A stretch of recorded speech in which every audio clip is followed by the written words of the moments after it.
विराजमान है श्रीमान एडवोकेट राहुल। नमस्कार, आप देख रहे हैं मानसिकता न्यूज और आपके साथ मैं हूं सौरभ दुबे।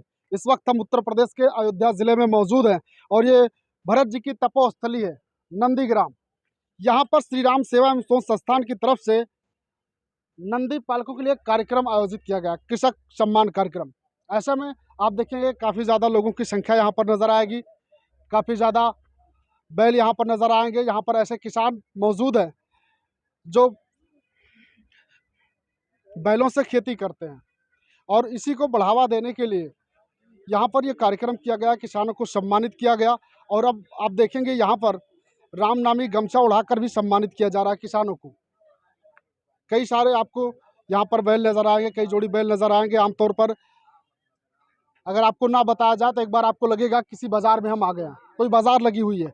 लेकिन आमतौर पर अगर देखा जाए तो आज की डेट में इस तरीके से इतनी संख्या में बैलों का एक जगह एकत्रित हो पाना संभव नहीं है। काफ़ी ज़्यादा मेहनत करनी पड़ेगी, तब कहीं जाकर आप इतने सारा संख्या में बैल एकत्रित कर पाएंगे। तो किसानों को प्रोत्साहित करने के लिए ये कार्यक्रम रखा गया है। ऐसे में यहाँ पर आइए थोड़ा सा आगे चलते हैं, हमारे जो सहयोगी हैं इनके साथ आगे चलते हैं और कुछ किसानों से भी बातचीत करेंगे जिन्हें सम्मानित किया गया। क्या नाम हो चाचा जी? राम प्रताप। कहाँ से आए? मिर्जापुर निमोली। मिर्जापुर निमौली से आए हैं। तभी आपको सम्मानित किया गया, कैसा लग रहा है? बहुत अच्छा लग रहा है। अच्छा लग रहा है जी। अच्छा, जो श्री राम सेवा और शोध संस्थान की तरफ से ये कार्यक्रम रखा गया, इस कार्यक्रम के बारे में क्या कहेंगे आप? बहुत अच्छा लग रहा है। अच्छा लग रहा है जी। इससे पहले भी क्या कोई ऐसा कार्यक्रम हुआ? नहीं हुआ है। नहीं हुआ। खुश हैं अभी आप? हैं? खुश हैं अभी आप? खुश हैं। हाँ। अच्छा, जो ये आर्थिक मदद की बात कर रहे थे अभी, किसानों को जिस प्रकार से आर्थिक मदद हो रही है, 2000 रुपये की आर्थिक मदद हो रही है। इसके अलावा पशु आश्रय स्थलों से जो गौशाले बनी है वहाँ से जो जानवर लेके आते हैं उन्हें भी थोड़ी सी आर्थिक मदद होती है। तो वैसे ही नंदी पालकों को भी अगर मदद मिले सही है। तो क्या छुट्टा जानवरों की समस्याएं जो हैं वो कम हो सकती हैं? कम हो जाएंगे। कम हो जाएंगे। कम हो जाएंगी जी। तो ऐसे में कुछ और लोगों तक चलेंगे और बातचीत करने का हम प्रयास करेंगे। आप देखेंगे संस्था की तरफ से यहाँ पर सम्मानित किया जा रहा है किसानों को। बाबा जी हैं, इनका ये बैल है और इसे दुलार रहे हैं। कई लोग यहाँ पर आए हैं, दूर दराज से लोग आए हुए हैं और आप देखेंगे यहाँ पर बैलगाड़ी भी आपको नज़र आएगी। आमतौर पर आज की डेट में बैलगाड़ी मिलना बड़ा मुश्किल हो जाता है, लेकिन बैलगाड़ी के साथ भी यहाँ पर किसान आए हुए हैं। आप देखेंगे सामने बैलगाड़ी है, बैल हैं, कई सारे किसान हैं दूर दराज से आए हुए हैं। ऐसे में बाबा से भी बातचीत करेंगे, इन्हें भी सम्मानित किया गया। क्या नाम हो बाबा जी? असगर अली। असगर अली। हाँ। कहाँ से हैं? नारायणपुर से। नारायणपुर से हैं। हाँ। असगर अली जी, गौ सेवा के लिए तमाम बातें चल रही हैं, सरकार भी तमाम मुहिम छेड़ी हुई है, लेकिन नंदी पालकों के लिए जिस तरीके से ये संस्थान प्रोत्साहन दे रही है, क्या कहेंगे आप? अच्छा कहेंगे यार, बहुत अच्छा है ये सब। अच्छा कार्यक्रम है। और का अच्छा कार्यक्रम है। जानवर रखा जाए, हाँ, छोड़ दिन जा, तार फाड़ से फाड़ डाला जा, चटाई जा बेचारे, हाँ। खेती खाई लेती सब ना हो चाहिए, गौ रखे चाहिए। हाँ। बस ये इस संस्थान का कहना है असली गौ संरक्षण तभी हो सकता है जब नंदी का संरक्षण हो। सही बात है। नंदी का सही है? राम, हाँ बिल्कुल सही है। समर्थन करते हैं अब इन बात हाँ का? हाँ, इन बात पर समर्थन है। अच्छा, इस संस्थान की तरफ से प्रोत्साहन राशि भी दी गई, आपको भी शायद मिली हो मिली है और मिली है। सम्मानित भी किया गया। हाँ। क्या इससे पहले कभी आपको इस तरीके से नहीं, सम्मानित किया गया, सब खास करके बैलों से खेती करने के लिए? उम्र बीत के कभो ना आई, सब भरा भी है। हाँ?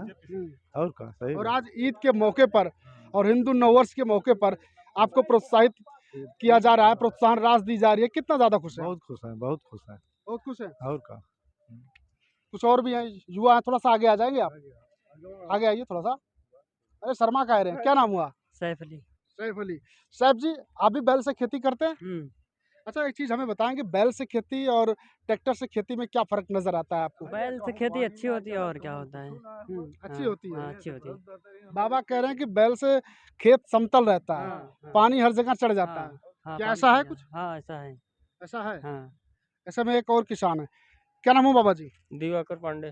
पांडे जी, कहाँ से आए? नारायणपुर। नारायणपुर से आए। कितनी दूरी होगी यहाँ से? 5 किलोमीटर। 5 किलोमीटर। हाँ। 5 किलोमीटर पैदल चल के आए हैं? हाँ। पैदल आए हैं? हाँ, पैदल आए हैं।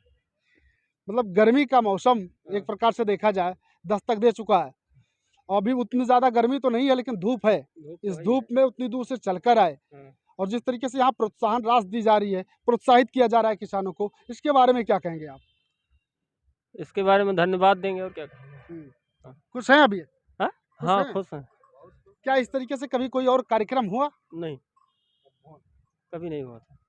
क्या ये जो संस्था इस प्रकार से आर्थिक मदद कर रही है, आर्थिक सहयोग भी दे रही है, एक हिसाब से कहा जाए तो सरकार को भी देना चाहिए ऐसे किसानों को जो बैल से खेती करते हैं? आपकी समझ से होना चाहिए ऐसा? जैसे यहाँ क्या कहते हैं, पशुपालक गौशाला खुला हुआ है, उसमें जैसे गौ की सेवा कर रहे हैं, वैसे जैसे हम लोग बैल को रख रहे हैं, हमको भी प्रोत्साहन मिलना चाहिए, उससे कुछ प्रदान होना चाहिए। अगर आप जैसे किसानों को प्रोत्साहन दिया जाता है तो हमें लगता है कि संख्या जो है वो काफ़ी कम हो सकती है, जो हमारी छुट्टा जानवर हमारा नजर आते मनोबल हैं। और बढ़ेगा पालने के लिए हाँ। और खेती करने के लिए। और खेती में जो रोटावेटर जोताई होती है, इससे जमीन समतल हो जाती है, सींचने में इसमें पैर नहीं धंसता है, जो लिंटर हो जाती है, पैदावार कम हो जाती है। बैल की जोताई करने से इसमें पैर भी धंसता है, पैदावार भी ज़्यादा खेत होती अच्छा है, बन जाता है। खेत अच्छा बन जाता है, फसल गिरती भी नहीं है। हाँ। ऐसे में थोड़ा सा आगे चलेंगे, संस्थान के लोग लगातार किसानों को सम्मानित कर रहे हैं, बातचीत कर रहे हैं, तमाम नारे लग रहे हैं, तो संस्थान के लोगों से भी हम बातचीत करने का प्रयास करेंगे कि आखिर ये कार्यक्रम करने का विचार कहाँ से इनके मन में आया। तो लोगों के पास तक चल रहे हैं, हम थोड़ा सा बातचीत करने का प्रयास करते हैं। कई सारे किसान यहाँ पर आए, कुछ किसानों से हमने बातचीत की, किसानों ने क्या कुछ कहा वो आपको हमने दिखाया। ऐसे में संस्थान के लोगों से भी बातचीत करेंगे। तो हमारे साथ ये लोग मौजूद हैं जो संस्था में लगातार काम कर रहे हैं, और संस्था के वर्तमान अध्यक्ष संतोष दुबे जी भी मौजूद हैं, इनसे भी थोड़ा सा बातचीत करेंगे। संतोष जी, सबसे पहले तो आपका स्वागत है हमारे चैनल पे। धन्यवाद सौरभ जी। अभी हम देख रहे हैं काफ़ी अच्छी संख्या में यहाँ पर किसान आए हुए हैं, और ख़ास बात इसमें ये है कि बैलों के साथ आए हुए हैं। इतने ज़्यादा किसानों तक कैसे आप पहुँचे, वो भी ऐसे किसानों तक जो बैल से खेती कर रहे हैं? देखिए, संस्था का जो उद्देश्य है गौ एवं नंदी संरक्षण का, संस्था ने जो बीड़ा उठाया है गौ और नंदी संरक्षण के लिए, तो संस्था के सदस्यों की संख्या भी काफ़ी ज़्यादा है। संस्था के सदस्यों ने गांव-गांव सर्वे किया है, बैल से खेती करने वाले किसानों तक अपनी पहुंच बढ़ाई है, उनसे संपर्क किया, उनको इस कार्यक्रम में आने के लिए प्रोत्साहित किया। किसानों ने भी पर्याप्त उत्साह और जोश दिखाते हुए इस कठिन मौसम में यहाँ पर आने का निर्णय लिया। सारे किसान इस कार्यक्रम में सम्मिलित हुए हैं और संस्था भी उनका सम्मान कर रही है। उनके चारे भूसे का भी प्रबंध किया है। संस्था के सदस्यों के सहयोग से किसानों को प्रोत्साहन राशि का चेक भी प्रदान किया जा रहा है, प्रशस्ति पत्र भी दिया जा रहा है। संस्थान आगे सरकार से मांग भी करती है कि बैल से खेती करने वाले किसानों को 2000 रुपये मासिक प्रोत्साहन राशि पशु शेड और जैविक कृषि नीति से इनको जोड़ा जाए, जिससे नंदियों की जो दुर्दशा है समाज में वो ख़त्म हो सके। अच्छा, इस संस्था का मेन उद्देश्य क्या है? इस संस्था का मेन उद्देश्य गौ नंदी संरक्षण, निराश्रित मानसिक विकलांगों का संरक्षण है, पर्यावरण संरक्षण है, एक बार प्रयोग होने वाली प्लास्टिक का प्रयोग न करने के लिए जागरूकता फैलाना है। जैसे कि इस कार्यक्रम में भी कोई भी ऐसी वस्तु नहीं है जो प्लास्टिक के बर्तनों में उपलब्ध है। पानी पीने के लिए डिस्पोजल ग्लास इस्तेमाल किए गए हैं, चम्मचें लकड़ी की बनी हुई इस्तेमाल की गई हैं। तो संस्था का जो कार्यक्रम है वो भी पूरी तरीके से पर्यावरण के अनुकूल ही है। अच्छा, ये विचार आपके मन में कहाँ से आया कि नंदी पालकों को सम्मानित किया जाए, और गौ के लिए तमाम योजनाएं चलाई जा रही हैं, फिर नंदी के लिए आपके दिमाग में कहाँ से विचार आया? हम लोग ग्रामीण परिवेश से जुड़े हुए लोग हैं। पुराने समय में भी गौ की महत्व जो है, गौ माता का महत्व इसलिए ज़्यादा था कि वो नंदी को जन्म देती थी। जब किसी किसान के घर में बछड़े का जन्म होता था तो उस किसान के घर में खुशी का जो प्रकार है वो ज़्यादा बढ़ जाता था, कि चूँकि बैल उसके घर में अन्नदाता के रूप में प्रयोग होगा। तो हम लोगों के मन में ये विचार ये इसीलिए आया कि नंदियों की दुर्दशा देखते हुए कि जब इन नंदियों का प्रयोग किसानों को प्रोत्साहन के माध्यम से किया जाएगा कि ये बैल से खेती करें, तो नंदियों की दुर्दशा अपने आप समाप्त हो जाएगी। और अगर इसमें सरकार भी सहयोग करती है, 2000 रुपये मासिक प्रोत्साहन राशि और पशु शेड और जैविक कृषि नीति से इनको जोड़ती है, तो नंदियों की दुर्दशा अपने आप समाप्त हो जाएगी। अगर प्रोत्साहन राशि मिलती है तो जो नंदी पालक कृषकों की संख्या इस जनपद में 1000 से अधिक है, वो संख्या 5 से 6000 हो जाएगी। और 6000 संख्या नंदी पालक कृषकों की होने का मतलब 12000 गौवंश जैविक कृषि कार्य में अपना योगदान देगा, किसानों की आय में बढ़ोतरी कराएगा और कीटनाशक मुक्त भोजन में अपना योगदान देगा। अच्छा, एक चीज़ यहाँ पर देखने को मिली, हिंदू के साथ साथ मुस्लिम भाई भी बढ़ चढ़ कर हिस्सा लिए हैं। कई सारे मुस्लिम किसान भी यहाँ पर आए हुए हैं और वो भी काफ़ी ज़्यादा खुश नज़र आ रहे हैं। क्या लगता है कि इससे जो गौवंश की दुर्दशा है वो समाप्त हो जाएगी और हिंदू मुस्लिम मिलकर कार्य करेंगे? जी हाँ, बिल्कुल। इस कार्यक्रम में आप जैसा देख रहे हैं, मुस्लिम समुदाय के जो किसान हैं, जो बैल से खेती करते हैं, उन किसानों ने भी इस कार्यक्रम में बढ़ चढ़ कर योगदान दिया है। आज उनका ईद का त्यौहार था।